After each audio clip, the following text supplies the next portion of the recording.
Alhamdulillahirabbil alamin wal aqibatu lil muttaqin wala udwana illa 'alal zalimin. Asyhadu an la ilaha illallah wahdahu la syarika lah, ilahul awwalin wal akhirin wa asyhadu anna Muhammadan 'abduhu wa rasuluh al mab'uts rahmatan lil alamin. Shalawatullah wa salamu alaihi wa ala alihi washabbihi ajma'in, amma ba'du. Kaum muslimin pemerhati Raja TV di mana berada, alhamdulillah kita bersyukur kepada Allah Subhanahu wa taala atas limpahan taufiknya, limpahan kemudahan dan nikmat yang tak terhingga banyaknya ini, kita bisa menikmati indahnya Islam, menikmati kelengkapan dan kesempurnaan syariat Islam yang memberikan kepada kita petunjuk untuk hidup lebih bahagia, lebih baik di dunia ini sebelum insyaallah taala kita akan mendapatkan kebahagiaan itu di akhirat nanti. Seperti kita ketahui bersama bahwasanya rumah tangga itu ada suami, ada istri. Tentunya ketika ada di sana dua pihak yang terkait, maka akan muncul di sana kewajiban dan hak. Kewajiban dan hak. Kita bahas pada perjumpaan terdahulu tentang hak-hak istri atas suami atau kewajiban suami atas istrinya. Kita bahas pada saat ini insyaallah taala tentang bagaimana hak suami atas istrinya atau kewajiban istri kepada sang suami. Islam sangat memperhatikan adanya keseimbangan dalam semua perkara. Semuanya dibahas, dijelaskan, dan nampak keseimbangan itu merupakan bagian daripada maqasid syariah kita. Keseimbangan dalam hidup kita, keseimbangan dalam hak dan kewajiban yang ada, sehingga otomatis ketika sang suami menjadi pemimpin atas istrinya, maka di sana ada hak kewajiban yang harus diwujudkan agar betul-betul hubungan antar pemimpin dengan yang dipimpin itu menjadi lebih baik dan lebih mudah diwujudkan. Di antara hak suami atau kewajiban istri terhadap suami adalah mentaatinya. Dan ini termasuk a'zamul wajibat. Kewajiban yang paling agung yang harus diwujudkan oleh sang wanita. Allah berfirman dalam surat An-Nisa ayat 34, Ar-rijalu qawwamuna 'alan nisa bima faddalallahu ba'dahum 'ala ba'din wa bima anfaqu min amwalihim. Fas-salihatu qanitatun hafizatun lil ghaib bima hafizallah. Laki-laki adalah pemimpin atas wanita dengan sebab apa yang Allah anugerahkan kepada sebagian mereka atau sebagian yang lainnya, dan dengan sebab infaknya mereka dari harta mereka. Di sana ada wanita yang salihat, yang qanitat, yang patuh taat, hafizat, yang dia menjaga semua yang gaib dengan penjagaan Allah Subhanahu wa taala. Imam Al-Qurtubi menyampaikan dalam tafsirnya bahwa ini semua bentuknya adalah berita, namun sesungguhnya adalah perintah. Mengatakan hada kullu khabar wa maqsuduhu al-amr, namun tujuan adalah perintah, yaitu perintah untuk mentaati sang suami dan melaksanakan hak-hak suami pada hartanya dan pada jiwanya dalam keadaan suaminya tidak ada. Artinya di sini mentaati suami adalah hak suami atas istrinya dan jadi kewajiban istri atas suaminya. Dan yang paling penting dari kewajiban ini adalah mentaati suami dalam perkara-perkara istimta. Hubungannya dengan apa? Dengan hubungan suami istri, saling menikmati hubungan yang ada,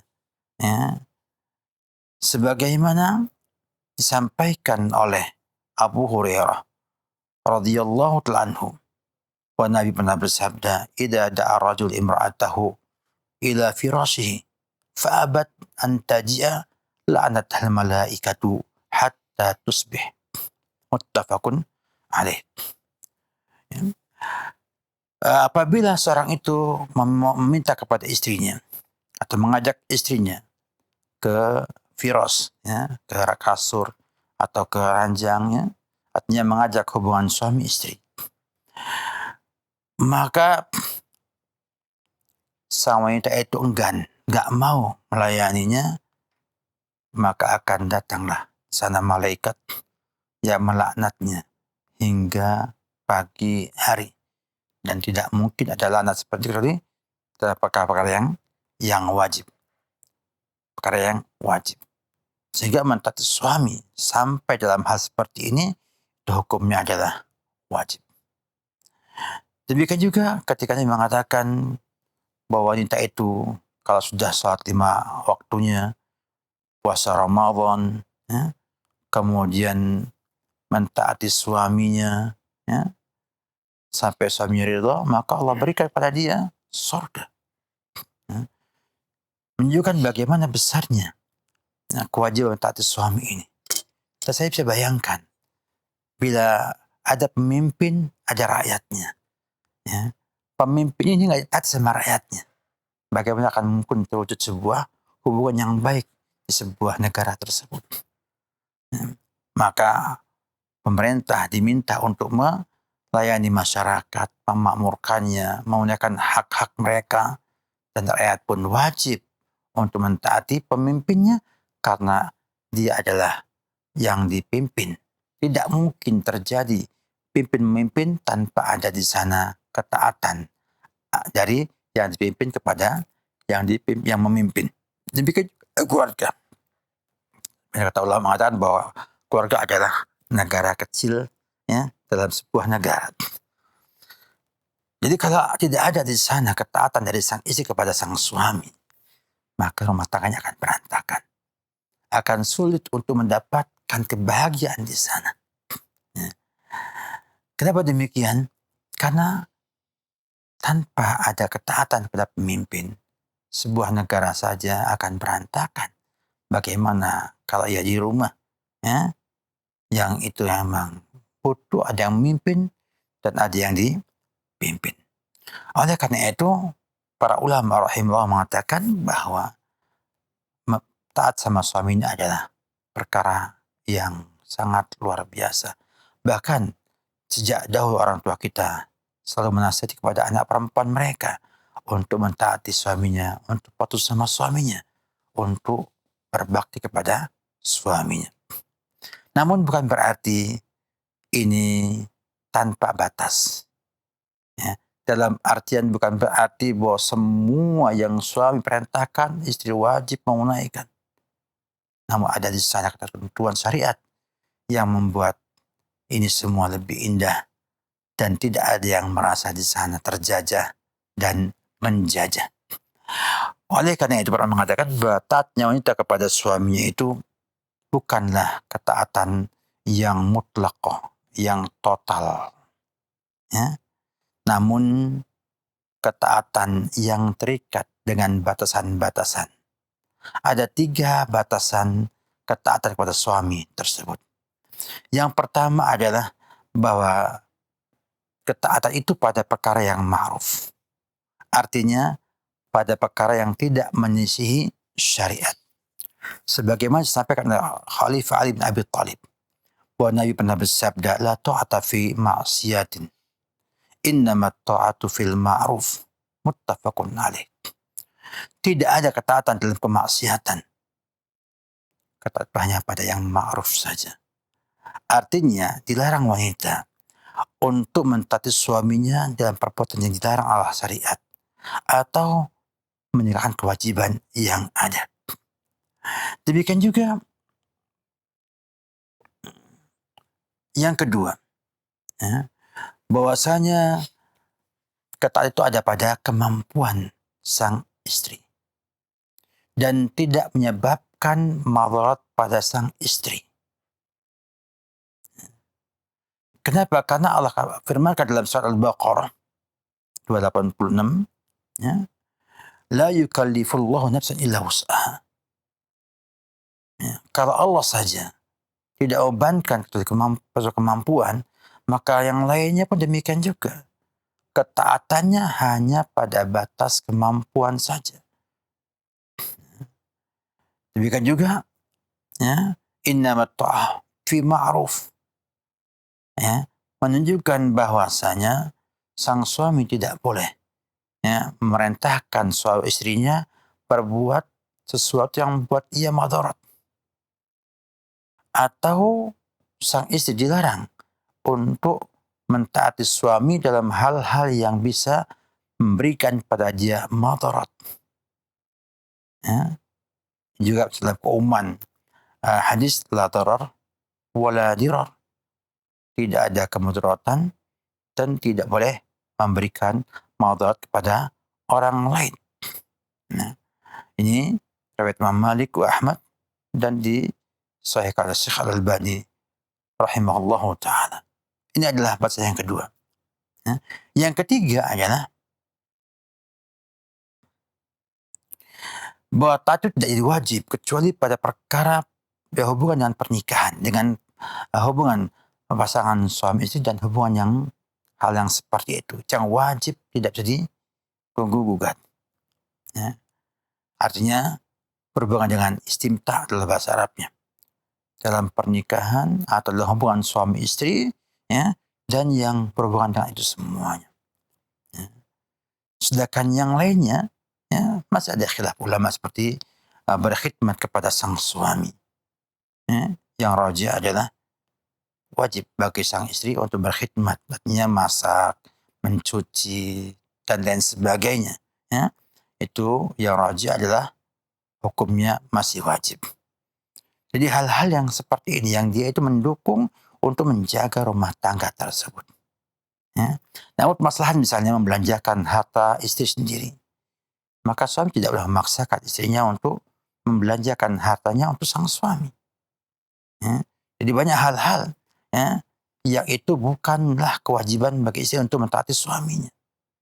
Ya. Karena apa? Menyangkut, ya, kenyamanan, ketentraman dalam rumah tangganya. Sehingga dengan tiga ini, ya, akan muncul di sana pembatasan ketaatan pada suami sebagaimana disampaikan oleh Imam Ibn Nujaim Al-Hanafi. Dia mengatakan di annal mar'ata la yajibu 'alaiha ta'atu az-zawji fi kulli ma ya'mur bihi, ya, innama dhalika fi ma yarji'u ila nikah wa tawabi'ih, khususan idza kana fi amrihi idrarun biha. Karena wanita itu tidak wajib mentaati suaminya dalam semua perintah sang suami. Ya. Kewajiban itu hanya kembali kepada pernikahan, ila nikah wa tawabi'ih, dan yang lainnya yang mengikutinya. Hubungan suami istri, hubungan di rumah itu, pergaulan, ya. Kemudian juga membantu beliau suami agar suami itu menjadi lebih nyaman di rumahnya. Ya.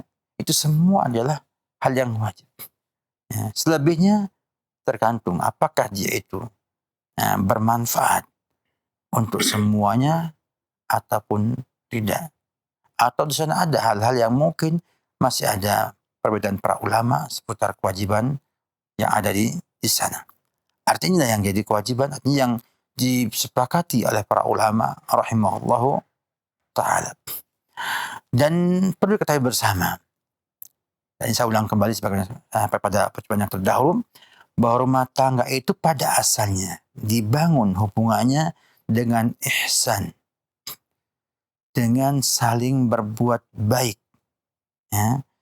Ihsanu, ya, al-ishrah, dengan muasyarah bil ma'ruf, ya, dan juga taghaful anil hafawat, ya, melupakan, tutup mata atas hal-hal kecil yang terjadi di antara mereka, ya, dan semangat untuk mendapatkan ulfah, perasaan akrab, ya, wal mawaddah, dan kecintaan.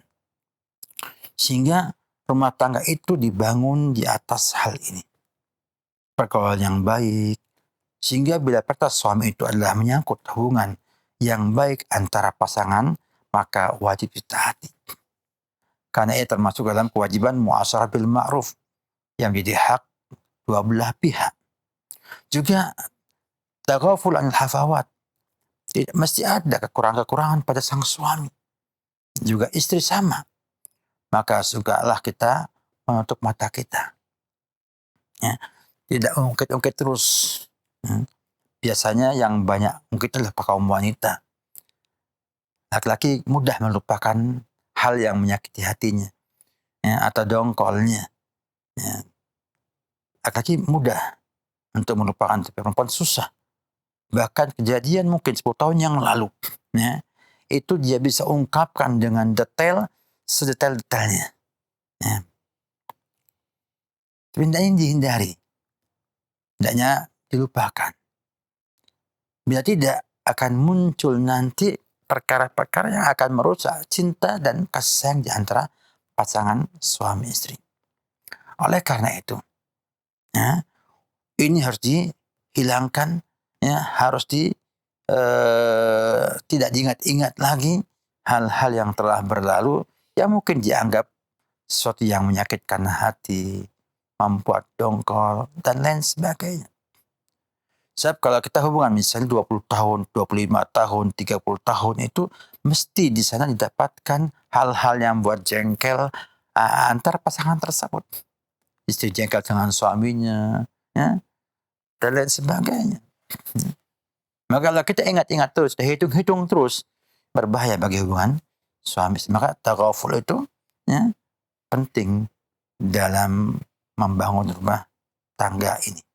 Juga semangat untuk menciptakan suasana yang akrab, ya, suasana yang penuh dengan cinta, kasih sayang di sana. Yang ini harus diupayakan agar rumah tangga itu menjadi nyaman untuk sang istri dan sang suami. Kita akan bahagia bila rumah nyaman, ya, baik itu rumahnya bersih hingga nyaman. Jangan kemudian para ibu-ibu merasa itu perkara tambahan saja, perkara yang ringan saja sehingga rumahnya dibiarkan berantakan, ya, dan tidak bersih. Padahal itu bisa mempengaruhi hubungan suami istri. Ya. Kebersihan, kerapihan itu ketika sang laki-laki datang ke rumah dalam posisi sang istri itu rapi, rumahnya bersih, maka akan muncul kebahagiaan. Matanya sejuk memandang rumahnya, memandang istrinya, dan akan mempengaruhi hubungannya, ya, di rumah tersebut. Bahkan Nabi pun sama, ya, melakukan hal yang sama. Beliau ketika masuk rumah sikat gigi dengan siwaknya, ya, agar berjumpa dengan sang istri dalam posisi yang baik. Posisi yang baik. Maka demikian juga wanita diminta berhias agar supaya sang suami itu memandang ia dengan itu sehingga bisa menghilangkan capek dan lelahnya dari bekerja di luar rumah mencari nafkah yang ada. Maka, ya, sambutlah sang suami, ya, kekurangannya ada, jangan terlalu diperhatikan karena itu akan membuat lubang tersendiri dalam rumah tangga kita. Janganlah suka membuat lubang yang banyak di rumah karena akan menghancurkan rumah tangga kita sendiri. Oleh karena itu, ini hal yang penting adalah mentaati suami. Karena ia adalah pemimpin dalam rumah tangga. Dan seandainya suaminya dianggap tidak bisa memimpin, bukan berarti sang istri boleh tidak taat kepada suami. Taati suami. Bina dia. Didik ia menjadi pemimpin yang baik. Jangan sampai pemimpinnya nggak baik, kita tidak membantu ia jadi pemimpin. Ya. Mohon kita melanggar kewajiban kita. Kita perbaiki suami kita. Kita ajak ia untuk menjadi pemimpin yang hebat di rumah tangga tersebut. Dan kita taati. Sebagai wanita, mentaatinya. Mentaatinya itu kewajiban.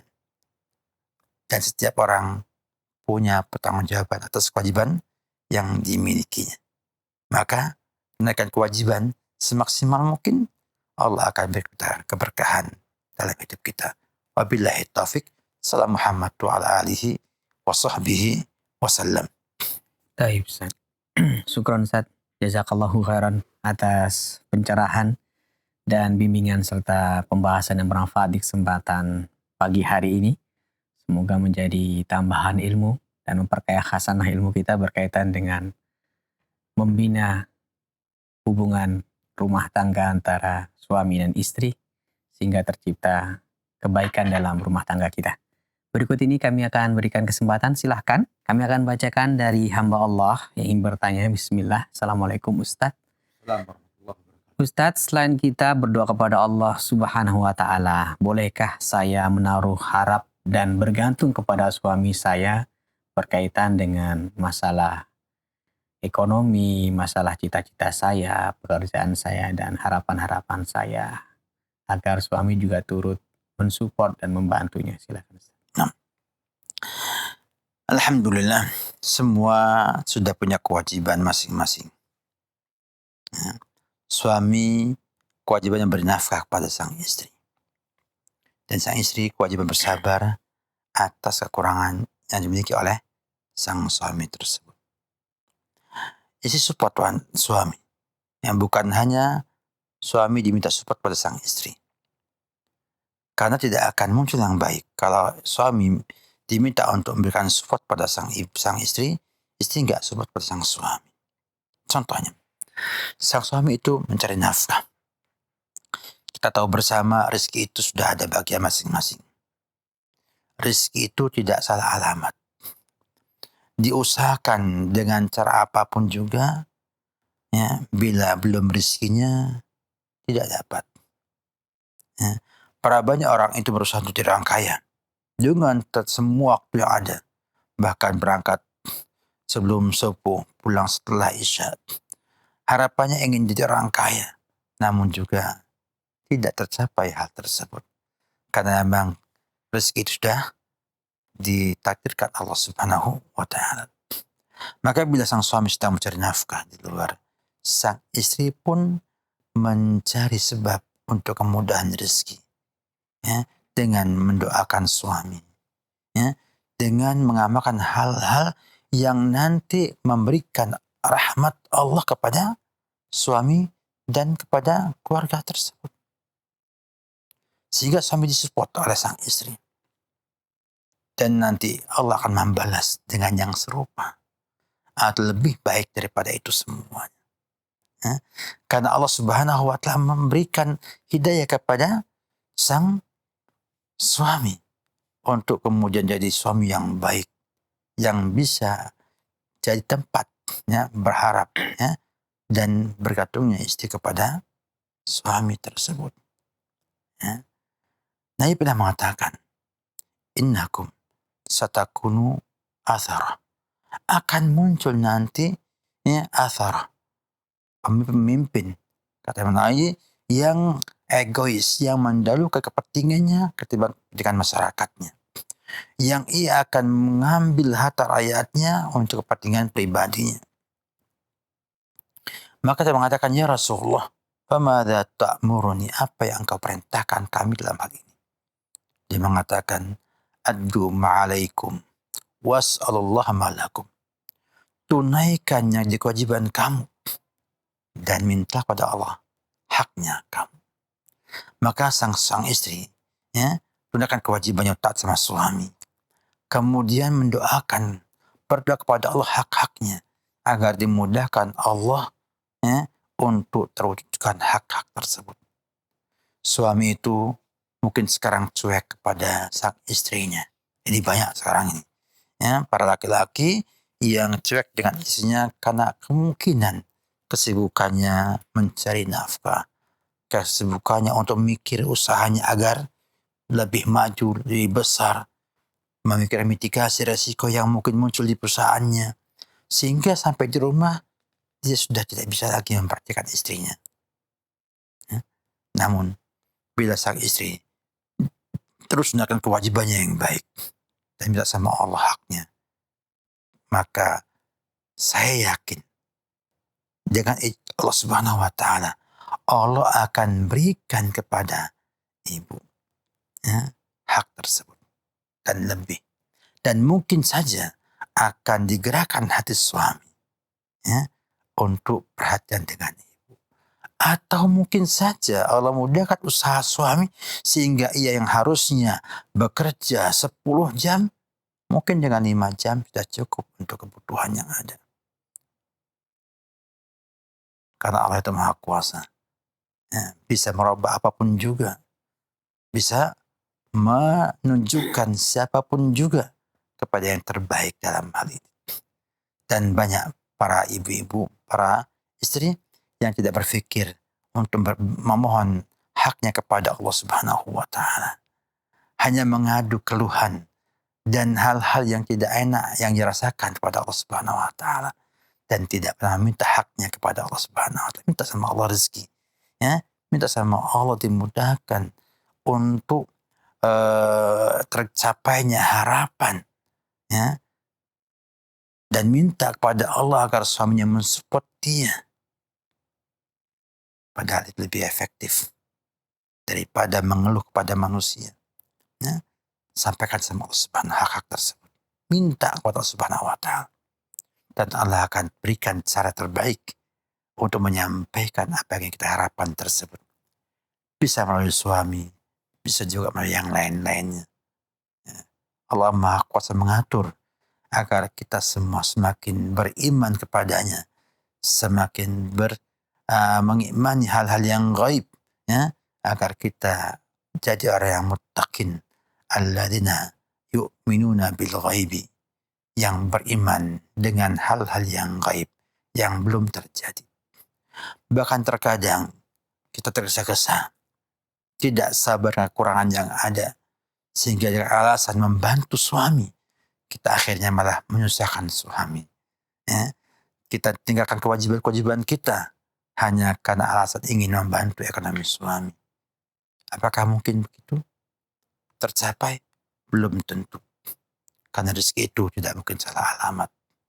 Sudah ada ketentuannya.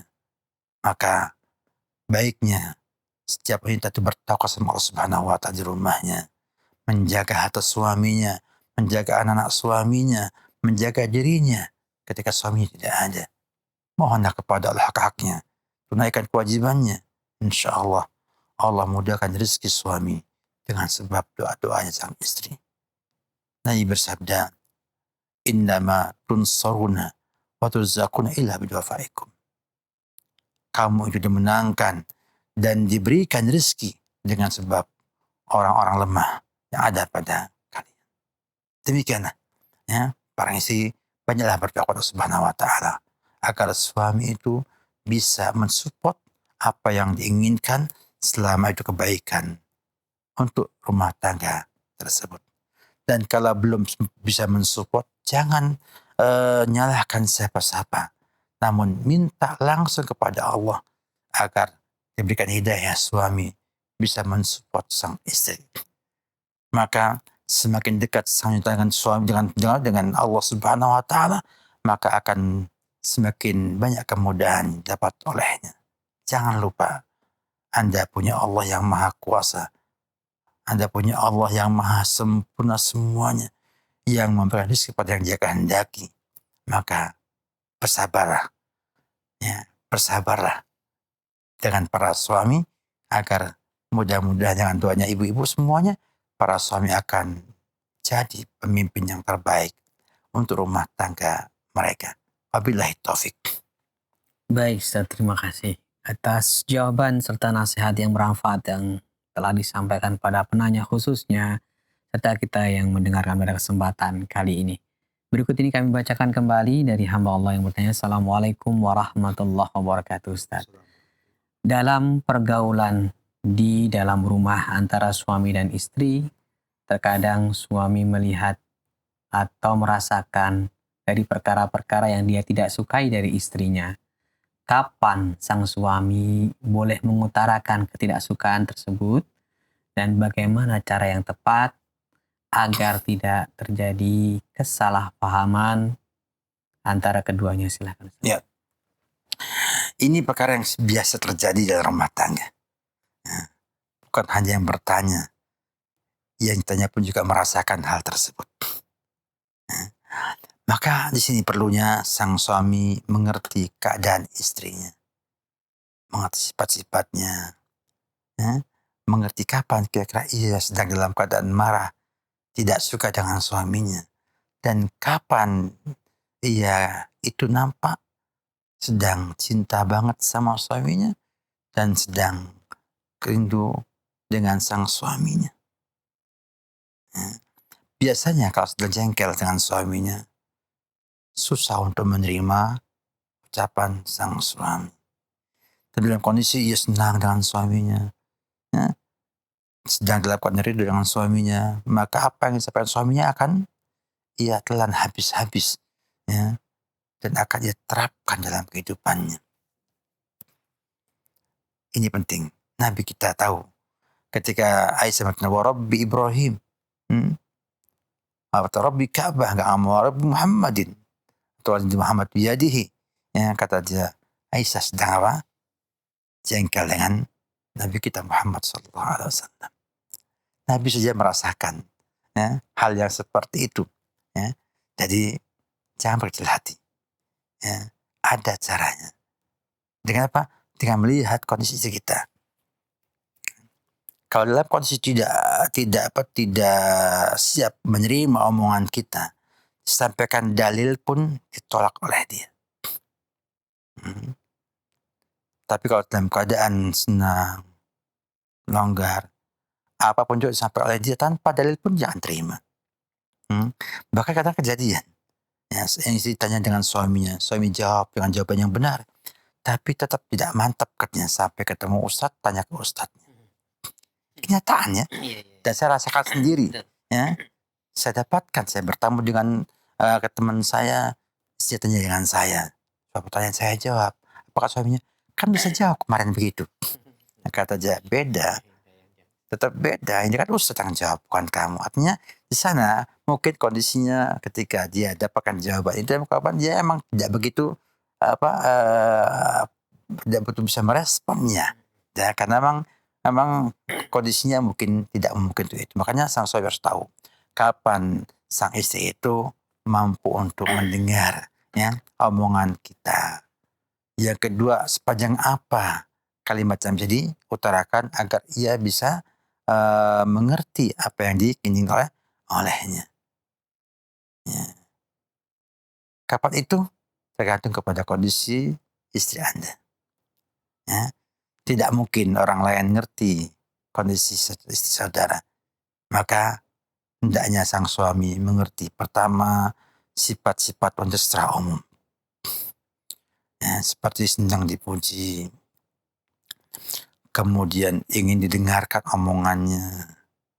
Itu adalah sifat wanita yang umum. Ya, ketika dia bicara, perhatikan, ya, omongannya. Bukan hanya dengan mata dan telinga. Kalau perlu ada respon dari anggota tubuh kita. Menampakkan bahwa sang suami sedang perhatian serius dengan ucapan dia. Ya. Sehingga ketika kita perhatikan dengan baik, jangan timbul kesukaan, senang. Ya. Nah, ketika senang itu, sampaikan. Ya, alangkah nikmatnya hidup di rumah ini bila tidak ada yang cemberut misalnya. Bila kalimatnya bagus, tidak kalimat yang kasar-kasar, dan lain sebagainya.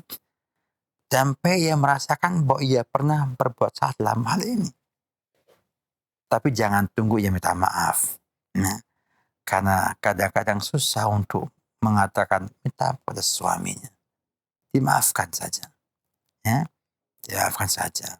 Tapi kalau sampai dia minta maaf, luar biasa.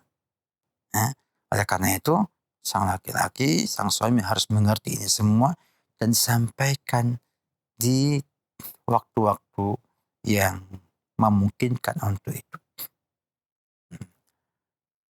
Disinilah pentingnya kita mengenal sifat-sifat wanita secara umum dan sifat istri kita agar kita mengerti kapan memarahi dia, kapan menyampaikan pesan kepada dia, dan kapan kita diam saja. Ya. Karena kalau kita diam terus, tanpa respon juga nggak baik. Atau kita sering marah-marah juga nggak baik. Ya. Bahkan kita cerewet pun tidak baik. Karena laki-laki itu pada aslinya nggak cerewet. Makanya akan aneh ketika kedua suami saya cerewet. Aneh. Ya. Biasanya apa? Yang cerewet kayak bebek adalah kaum wanita. Ya. Kenapa? Karena memang Allah berikan kemampuan yang tidak sama pada wanita tersebut. Nah, kita lebih sabar untuk menghadapinya, dan saya yakin bila keluar dari hati Anda yang paling dalam dengan tulus, ya, pada waktu yang tepat akan didengarnya dan dipahaminya, dan insya Allah Allah akan beri hidayah untuk bisa berubah dari hal yang tidak baik tersebut. Intinya adalah kita harus tahu timingnya dan cara mengungkapkannya agar jangan sampai perkara yang benar itu jadi tidak benar. Itu banyak pengalaman. Contohnya ada pengalaman. Yang seorang laki-laki melihat istrinya ngomong-ngomong tentang tetangganya, ya, yang menyakiti hati dia. Ya. Sang suami spontan mengatakan, ya, apakah kalau kamu benci dengan kamu itu beruntung, atau nanti tetangga itu sadar kalau dia itu berbuat zalim? Benar jawabannya. Ya. Benar omongannya. Apa jawaban sang istri? Kamu bela ya tangga ya? Kamu bela orang nyakiti saya ya? Subhanallah. Suami pengen memahamkan sang istri agar apa? Agar ia jangan membenci tetangganya karena gak manfaat. Tetangganya tidak sadar dan dia dongkol terus. Bahkan bisa jadi bersikap dengan sikap yang zalim pada tetangga tersebut. Jadi ketika timing gak tepat, maka dipahami oleh dia bahwa sang suami mau membela tetangganya. Lebih cenderung untuk membela tetangganya ketimbang membela dirinya. Dia pengen dibela oleh suaminya. Nah, tapi suaminya apa? Dianggap membela orang lain. Menunjukkan bahwa timing penting sekali. Ya. Waktu itu penting. Jangan sampai ketika ia sedang jengkel, sedang marah-marah, yang kita nasihati. Ya. Kenapa? Karena kadang-kadang dipahami berbeda. Ya, dipahaminya apa? Bukannya dipahami itu adalah sebuah nasihat yang baik, malah dianggap menyerang dia, membela tetangganya. Ini adalah pengalaman yang didapatkan banyak orang, ya, ketika menyampaikan tidak pada waktunya kepada sang istri tersebut. Maka mari berlatih. Ya, mari berlatih, belajar kembali untuk lebih sabar, lebih tahu kapan mengungkapkan itu kepada pasangan kita. Wabillahi taufik. Baik Ustaz, terima kasih atas nasihat serta masukan yang bermanfaat yang telah disampaikan untuk penanya khususnya serta kita semua yang menyimak pada kesempatan pagi hari ini. Berikut ini kami bacakan dari Fikri yang berasal dari Jakarta. Assalamualaikum warahmatullahi wabarakatuh Ustaz. Saya izin bertanya, bagaimana ya Ustaz menanggapi dan menjawab pertanyaan seperti ini, bahwa kalau nggak pacaran nanti seperti membeli kucing dalam karung. Karena kalau hanya lewat ta'aruf kita tidak bisa mengenali sebenar-benarnya calon kita ini dalam hal kebiasaannya, sifatnya, dan banyak hal mungkin dari si ilmunya dan lain sebagainya. Hal ini tidak diutarakan sesama teman dalam bermain atau lain sebagainya, tapi kadang dari keluarga juga ngomong seperti itu. Mohon penjelasannya. Pada asalnya ingat ya, bahwasanya al-hukm ala syai' far'un an tasawwurihi. Ya. Bahwa hukum itu tergantung kepada perspektif yang mengambil hukum tersebut. Nah, ketidaktahuan kita terhadap konsep ta'aruf dalam Islam membuat kita menyimpulkan bahwa itu tidak efektif, bahkan tidak mungkin mengetahui kebenaran yang ada. Kemudian kalau kita melihat yang baik-baik yang pernah terjadi di orang yang berpacaran, maka akhirnya apa? Menganggap bahwa pacaran adalah solusi untuk mengetahui sifat-sifat sang wanita, dan kalau hanya ta'aruf nggak bisa mengetahui hakikat sang wanita tersebut. Sama kayak orang ya, yang kata orang nggak tahu gajah, ya nggak? Ditanya kuping gajah sama kuping sapi besar mana? Apa jawabannya? Besar kuping sapi. Padahal hakikatnya nggak demikian. Perlu kita bersama bahwa pacaran itu dengan semua yang ada, itu tidak bisa mengetahui hakikat sifat-sifat pasangannya. Karena setiap pasangan itu berupaya untuk menutupi kekurangan yang dimilikinya. Kalau dulu zaman kita masih muda-muda dulu, banyak para pemuda itu yang mengisi dompet dengan kertas bukan uang, agar dikira oleh pasangan pacarannya uangnya banyak. Sekarang nggak mungkin, karena apa? Karena sekarang ada kartu.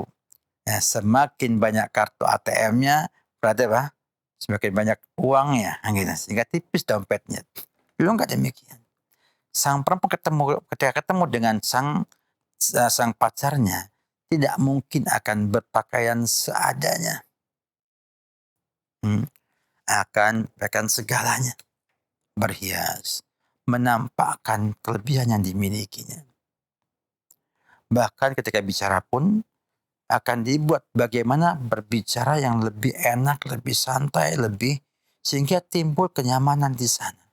Dan iblis ya, akan menghiasi yang tidak cantik jadi cantik, yang tadinya sederhana jadi luar biasa, sehingga fitnah seakan-akan tidak ada yang lebih cantik daripada si dia tersebut. Matanya buta, sehingga akhirnya apa? Pacaran 10 tahun gagal pernikahannya. Apakah benar mengenal orang 10 tahun ya, bertahan kemudian tidak menikah? Ya, perempuan nikah sama yang lain, laki-laki nikah sama yang lain. Jadian. Yang kedua, dalam pacaran itu ada hal yang negatif. Membuka pintu perzinahan. Ini yang luar biasa bahayanya. Kenapa? Karena dari mata turun ke tangan, dari tangan turun ke hati, ya, dari hati turun ke bawahnya lagi. Oleh karena itu, Islam berikan konsep yang luar biasa dalam memilih pasangan dengan cara Islam. Yang pertama, mengenal datanya. Dan itu bukan hanya data sang perempuan, namun juga mengenal keluarga besarnya. Ya. Sehingga seorang laki-laki itu kalau ingin menikah harus mengerti ya, keluarganya juga. Apa keluarganya yang bagaimana. Karena apa? Karena ada di sana faktor genetika mempengaruhi sifat-sifat sang wanita. Juga bisa tanya ke tetangga-tangganya bagaimana dia dalam hal ini, pergaulannya, pada siapa. Sehingga Islam membolehkan kita untuk bertanya kepada semua pihak yang ada kaitan dengan sang perempuan tersebut. Sampai punya data yang otentik, yang valid tentang sang wanita tersebut. Kemudian diminta kita untuk beristisyarah, minta pendapat orang yang ahli bidangnya, yang nanti bisa memberikan masukan-masukan yang berharga untuk kita pertimbangkan dalam memilih pasangan tersebut. Setelah itu, ya, masih juga memohon kepada Allah Subhanahu wa Ta'ala dengan istikharahnya. Kemudian ia diminta untuk merdeka. Tidak ada tekanan kepada dia. Tekanan dari keluarganya, tekanan dari masyarakatnya, tidak ada. Harus murni mengambil keputusan ya, agar nanti tidak menyesal di kemudian hari. Baru kemudian diminta untuk melihat pasangannya, melihat fisikah pasangannya. Jadi lihat fisik pasangannya ya, di tempat yang aman, ada mahramnya. Kalau ia nggak bawa ibunya atau saja perempuannya, maka di sana ada keluarga sang perempuannya untuk menemaninya. Sehingga tidak ada macam-macam. Nggak ada pegang-pegangan, nggak ada sentuh-sentuhan. Yang itu berbahaya. Ya. Sehingga sulit berpacaran tanpa ada luapan nafsu di sana. Paling enggak ini murni dijaga oleh Allah Subhanahu wa taala. Dia melihat kemudian tertarik, ya, maka ia mengajukan lamarannya. Lamarannya diterima, barulah membahas pernikahannya. Ya. Yang kedua, ya, bahwa semua proses yang melanggar syariat Islam, yakinlah tidak akan membawa kebaikan. Ya. Namun semua yang didasarkan dengan syariat Islam, maka akan ada keberkahan di sana. Yang ketiga ada istilah, ya, cinta setelah menikah. Artinya akan muncul cinta kepada pasangannya setelah menjadi pasangan suami istri. Karena cinta itu dibangun daripada asas, ya, mendapatkan maslahat dan menolak mafsadat. Semakin butuh pasangan tersebut kepada pasangannya, maka semakin mudah untuk saling mencintai. Maka saling butuh ini menjadi perkara yang penting. Banyak yang berpacaran itu kalau ngomong Masya Allah, kalau direkam, ya, mereka bicara, mereka bisa bercanda di sana. Ya artinya kayaknya happy lah. Ya enggak? Namun nyata setelah dia menikah, itu hilang semuanya. Setelah menikah, ya enggak, mulai kaku, bicaranya seperlunya aja, ya, tanpa aslinya. Kemudian setelah menikah punya anak, tambah lagi, ya, sampai akhirnya, ya, di rumah itu ya tidak ada keindahan seperti di zaman-zaman dahulu. Itulah hebatnya iblis, ya, menggoda umat manusia. Ketika maksiat diberikan kenikmatan di sana. Ketika ia taat, iblis berusaha untuk membuat ia tidak mampu merasakan kenikmatan tersebut. Hanya orang yang berimanlah yang akan bisa menikmati hal tersebut. Sehingga banyak, ya, yang cinta muncul setelah pernikahan. Contoh gampangnya adalah orang tua kita dahulu, ya, yang rata-rata dijodohkan orang tuanya dan tidak pernah pacaran. Nggak ada pacarannya mereka. Dan mereka sukses. Saling cinta mencintai, bahkan sampai nini nenek masih tampak cinta di antara mereka. Lihat kita di Eropa, yang pacaran itu adalah wajib. Apa hasilnya? Ya. Apakah bahagia mereka? Tidak ada kebahagiaan.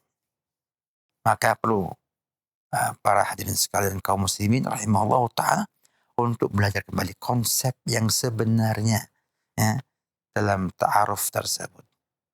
Agar mengerti, ya, bahwa itu tidaklah semudah seringan yang disampaikan tadi. Buat perbandingan akan didapatkan jauh sekali, ya, lebih efektif dengan cara Islam berta'aruf daripada berpacaran tersebut. Dan yakinlah semua yang Allah tentukan untuk manusia adalah terbaik untuk manusia. Apalagi Islam itu ya'la wala yu'la alaih. Tidak ada satupun syariat, ya, yang bisa mengalahkan syariat Islam dalam semua permasalahan yang ada. Kita buktikan. Bila ada yang belajar. Buktikan bahwasanya Islam itu luar biasa syariatnya untuk kemaslahatan umat manusia. Semoga terpahami. Wabillahi taufik. Ustaz, terima kasih atas jawabannya untuk saudara kita yang bertanya, khususnya dan kita semuanya yang menyimak pada kesempatan kali ini. Kami akan bacakan kembali pertanyaan dari hamba Allah. Ana mau bertanya Ustaz, cukup panjang ceritanya. Bagaimana hukumnya dengan sebuah kejadian ini Ustaz? Sikap Ana sempat marah ke istri di akhir tahun 2024 kemarin. Terus Ana berkata ke istri, saya tidak peduli lagi dengan Anda. Tidak ada niat ingin mentalak istri saya. Hingga dia sakit hati pergi dari rumah ke orang tuanya dan menceritakan kejadian tersebut kepada ibunya. Karena istri sangat kecewa dengan pernyataan saya ini. Selama ini pernikahan berapa tahun ini tidak pernah dinafkahi, kata istri saya. Karena memang Ana sama istri ada kesepakatan kalau gaji Ana saya bantu untuk orang tua, Kak. Karena istri juga bekerja. Jadi gaji istri untuk keperluan sehari-hari. Namun karena puncak emosi Ana berkata seperti itu hingga mertua membenci dan marah karena perilaku terhadap anaknya. Ana sudah minta maaf namun masih belum diterima oleh mertua Ana. Kalau istri dan anak sudah saling ridho, namun istri Ana masih sangat takut sama ibunya yang kalau ia balik ke rumah akan disumpahi. Dan ini sudah berjalan 4 bulan, bagaimana sikap Ana Ustaz ya untuk memperbaiki hal ini? Jazakallah khair. Memang kita ketahui bersama bahwa akibat itu memang ada sebab. Dan sebab inilah yang harus kita perbaiki. Ya. Munculnya kekecewaan tentunya tidak hanya begitu saja muncul. Maka yang perlu kita bahwa sang suami dan istri harus memperbaiki dari dasarnya lagi. Kenapa kecewa? Sampai mengucapkan saya gak boleh sama kamu. Ya. Apakah tekan pekerjaan? Atau karena Anda merasa tertekan akibat tidak mampu memberi nafkah pada istri? Karena uangnya hanya cukup untuk membantu sang orang tua. Atau Anda membantu melampaui batas. Artinya membantu sampai membuat Anda tidak mampu menafkahi istri Anda. Karena membantu orang tua itu ada batasnya. Ya. Artinya ketika para ulama membahas innamal kali abik, harta kamu juga untuk orang tua kamu. 2 hal. Yang pertama, orang tua itu memang fakir. Miskin orang tua kita. Yang kedua, sang anak itu punya kelebihan.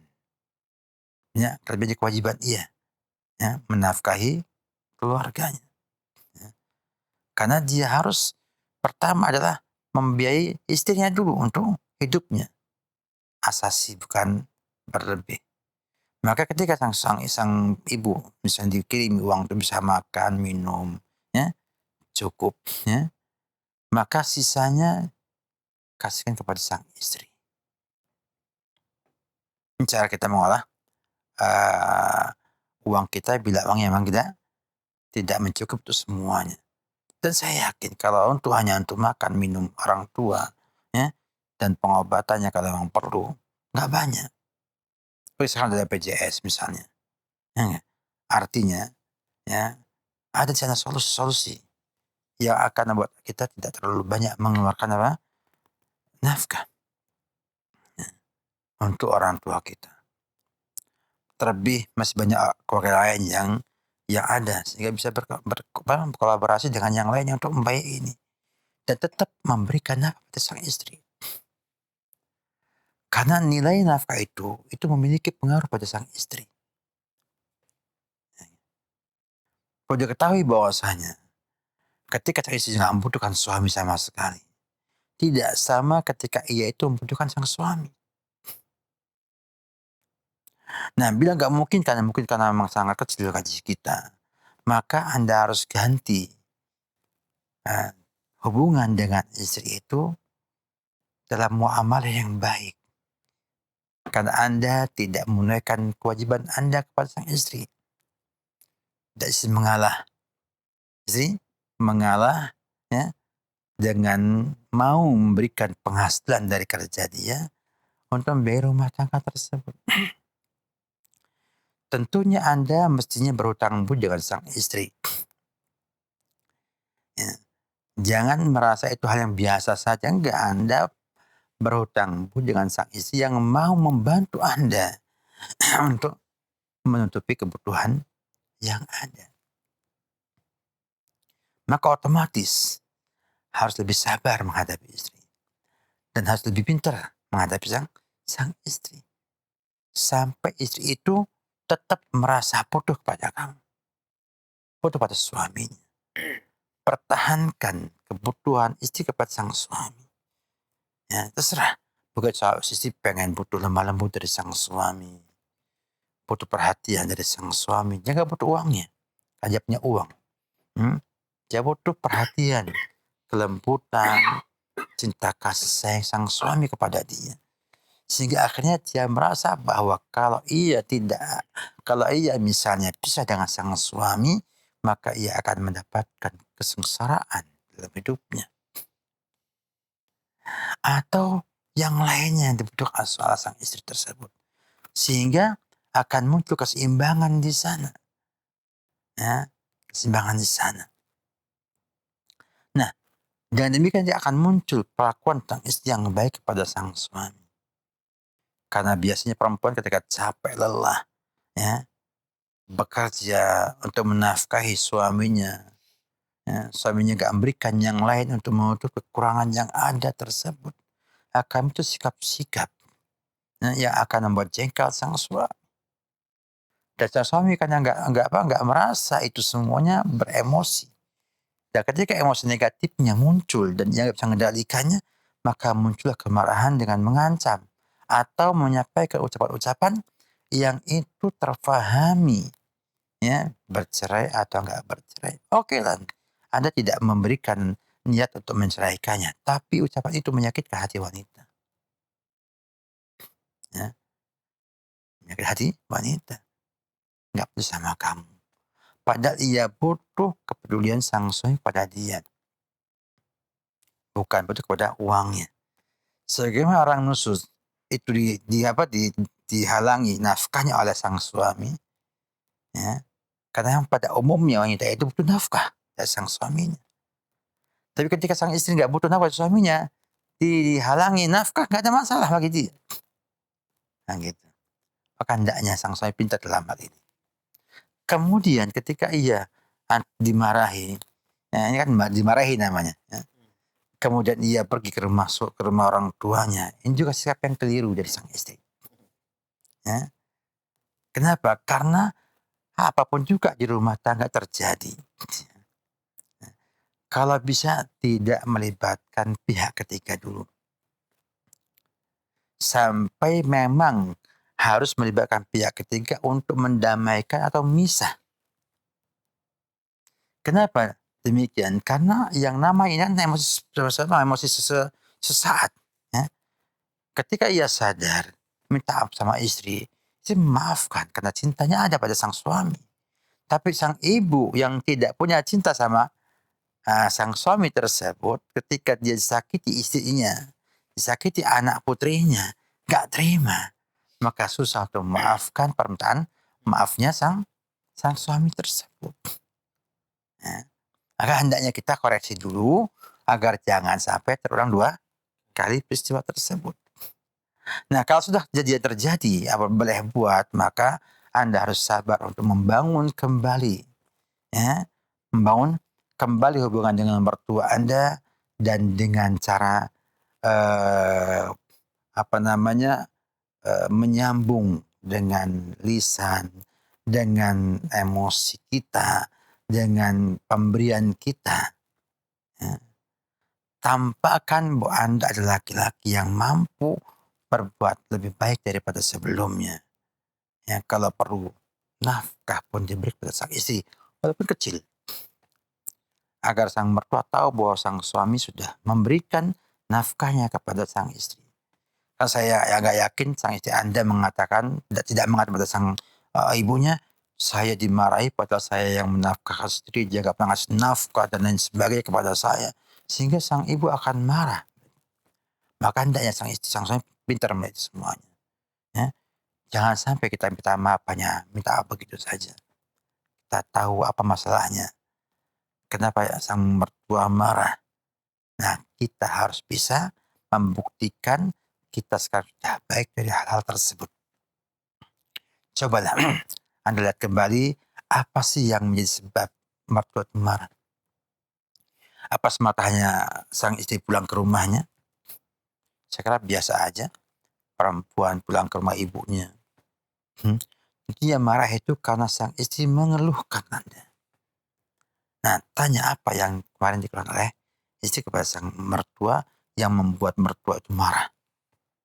Nah, perbaiki itu. Ya.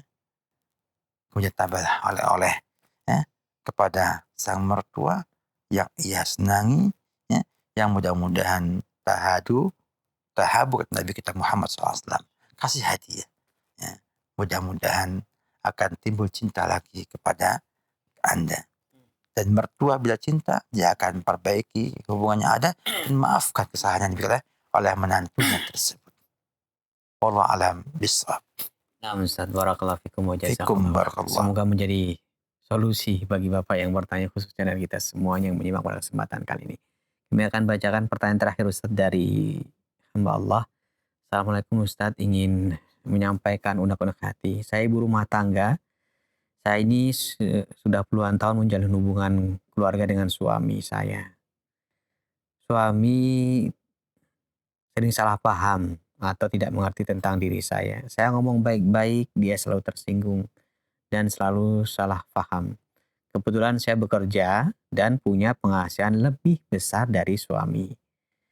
Saya selalu kasih pemahaman tapi selalu marah dan tersinggung. Mohon bagaimana solusinya Ustaz? Silakan.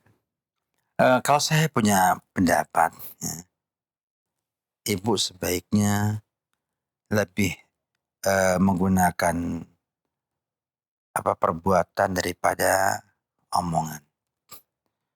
Saya kok mencium sebuah bau sang suami itu merasa tertekan karena ia merasa inferior dari sang ibu. Sehingga mudah tersinggung. Sehingga memahami ucapan ibu dengan pemahaman versinya dia. Ini yang susah. Ya. Kita hendaknya bicara itu jangan melihat diri saya. Tapi melihat bagaimana dia. Sehingga harus membangun empati dari ibu. Ya. Sehingga ibu bisa merasakan apa perasaan sang suami tersebut. Ya. Yang kadang-kadang enggak, ibu bisa memberikan sebuah solusi agar bagaimana sang suami itu merasa ada kebanggaan. Misalnya, ya, ibu gak usah menyampaikan berapa penghasilan ibu kepada sang suami. Ya, simpan saja. Ya, dan minta suami untuk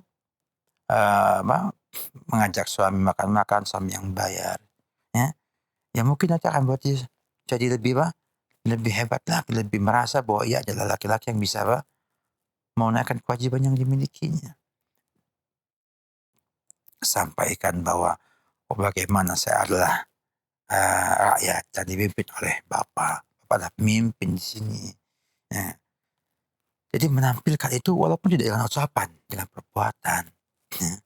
Saya yakin ya, kalau ibu memberikan opini kepada sang bapak, ibu adalah perempuan yang solehat, yang terus berusaha untuk menjadikan ia sebagai pemimpin walaupun mungkin keadaannya lebih kaya sang ibu daripada sang bapak. Nah, sehingga ia bisa memberikan nafkah pada keluarga. Yang tidak mampu ya ibu yang mensupportnya.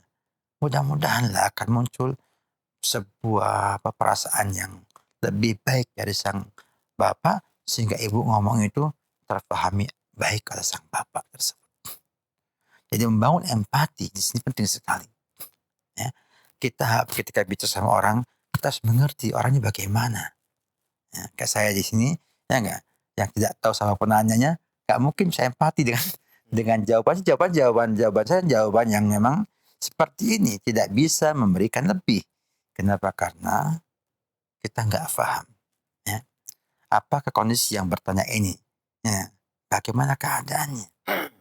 Tapi saya lihat sang suami kayaknya merasa ada tekanan di sana. Sehingga ketika sang istri ngomong, dia merasa tersinggung. Ya. Merasa tersinggung. Nah ini dibangun dulu.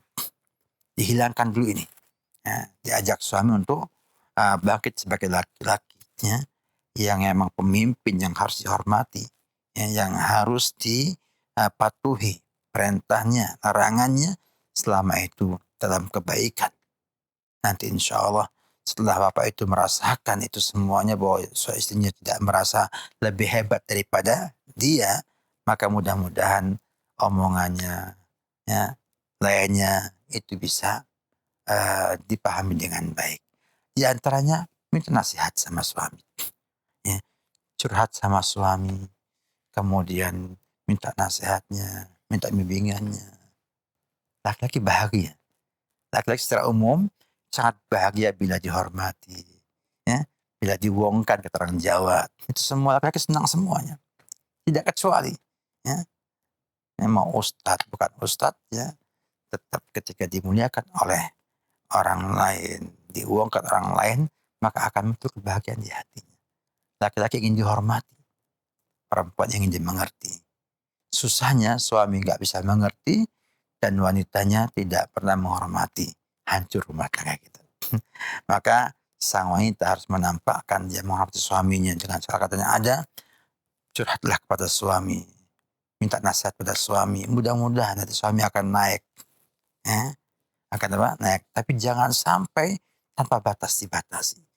Setelah dirasa sudah cukup, barulah minta, ya, diomongi, ini nggak pas, ini nggak pas, ini nggak pas. Berikutnya, kadang wanita yang sudah biasa mimpin di luar, itu mimpin dalam rumah tangga juga. Sehingga bahasanya bahasa pemimpin, bukan bahasa yang dipimpin. Tentunya laki-laki bila merasa dipimpin orang lain, tetap tidak suka dan tidak enak. Maka ini perlu diperbaiki juga. Sehingga komunikasi akan lebih baik kalau dibangun sesuai dengan porsi masing-masing. Istri ketika ngomong sama suaminya bukan menasihati, tapi beri masukan, berikan usulan, ya. Walaupun itu nasihat juga, cuman bahasanya bahasa apa? Orang yang menginginkan suami seperti itu. Dan sang suami ketika tahu sang istri itu butuh dia, ya, maka saya yakin dia akan memberikan yang terbaik pada sang istrinya. Nah, cobalah. Mudah-mudahan ini bisa memberikan solusi yang pertama. Mudah-mudahan ada perubahan lainnya. Mudah-mudahan bisa diperbaiki dengan apa? Dengan waktu yang lama. Pemerhati Roja TV yang saya hormati, semoga Allah merahmati kita semuanya. Tidak ada sesuatu itu yang selesai dengan instan dan konstan. Semua butuh proses. Maka kenali dululah masalahnya. Kemudian apa sebabnya, dianalisa sebab tersebut dan cara solusi untuk mengatasinya. Ini adalah cara kita menyikapi apapun juga. Sehingga dengan demikian akan muncul kebaikan di sana dengan sebab kita perhatikan proses yang ada sampai melihat perkembangan dan yang lainnya. Maka kadang-kadang kita butuh ilmu konseling, ya, yang itu berguna untuk kita mengurai permasalahan dan berkomunikasi sampai pada batasan apa dosis yang harus diberikan kepada dia agar ia bisa berubah. Maka ilmu konseling cukup penting dipelajari oleh kita semua. Demikian juga yang lainnya. Mengenal kepribadian, mengenal sifat. Ini penting untuk kita ketahui juga dalam rangka untuk memperbaiki yang ada. Dan tugas perbaikan rumah tangga bukan hanya di tangan suami atau di punggungnya suami, namun juga pada semua orang yang mampu memperbaiki rumah tangganya, maka wajib memperbaiki rumah tangga tersebut. Karena memperbaiki rumah tangga artinya apa? Memperbaiki masyarakat. Dan itu akan menjadi satu saham dalam perbaikan negara ini. Negara Kesatuan Republik Indonesia NKRI ini butuh perbaikan. Dan akan efektif dari keluarga, ke masyarakat, sampai ke negara yang kita miliki. Ingatlah, kama ta'dinu tudanu. Demikianlah, ya, kita itu akan baik bila kita itu kalau kita baik akan merubah keluarga jadi baik. Oke, yang baik merubah masyarakat yang baik. Dan masyarakat akan merubah apa? Negara yang lebih baik lagi. Kita ada satu di antara orang yang harusnya memperbaiki negara dengan memperbaiki rumah tangga kita dulu. Demikian sebagai manfaat, dan mohon maaf kekurangan ada. Syukran jazakallah kepada teman-teman di Roja TV, Roja yang telah nyambut dengan sambutan istimewa. Semoga Allah Subhanahu wa taala bimbing kita terus untuk istiqomah dalam dakwah, dalam taklim ini, dan dalam mencerahkan masyarakat agar kita semua cinta dengan Islam, cinta dengan syariat Islam, dan kemudian mengamalkannya dan meraih kebahagiaan dengan sebab itu semuanya. Semuanya berpahala, semuanya adalah amalan soleh. Demikian dari saya, mohon maaf kekurangan yang ada. Wabillahi taufik. Salam Muhammad wa ala alihi wa sahbihi wasallam.